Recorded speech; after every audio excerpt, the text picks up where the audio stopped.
Masood Sanjar is the host of the most popular national talkback program in Afghanistan. Now 40 years old, he was born as the Russians rolled in. His school teachers were the Taliban, and he has become famous since the US invasion, hosting Radio Arman's morning show for 16 years. Afghans call in from every province. They discuss education, transport, corruption and security. They hear callers' concerns. They ask local officials to respond and then call back a week later to check that the issue is resolved. Today, though, the problem is not so easy to fix. Radio Arman is discussing the prospect of peace in a country that's known war for 4 decades. Ahmad Saidi has called in, a political commentator. He's optimistic, but thinks Pakistan is helping get the Taliban to the table simply to build its own relationship with the US.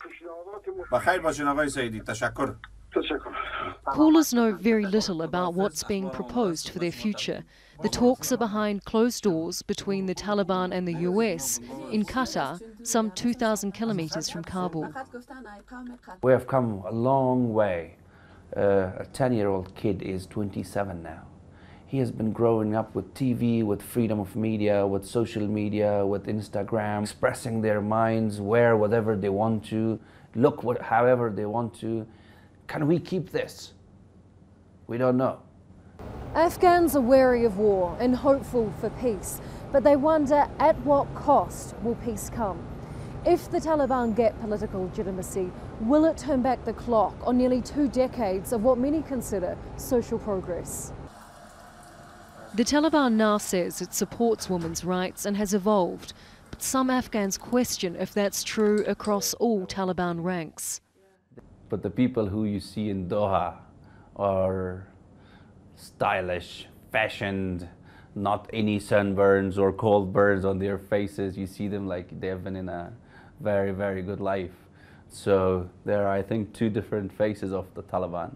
But what you see here in Afghanistan under the control of the Taliban, it is the 2002 Taliban. We don't see any change.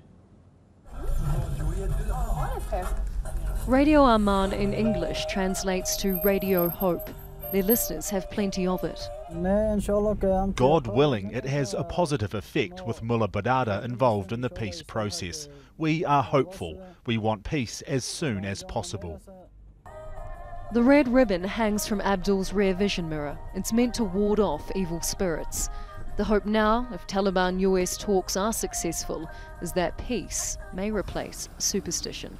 Charlotte Bellis, Al Jazeera, Kabul.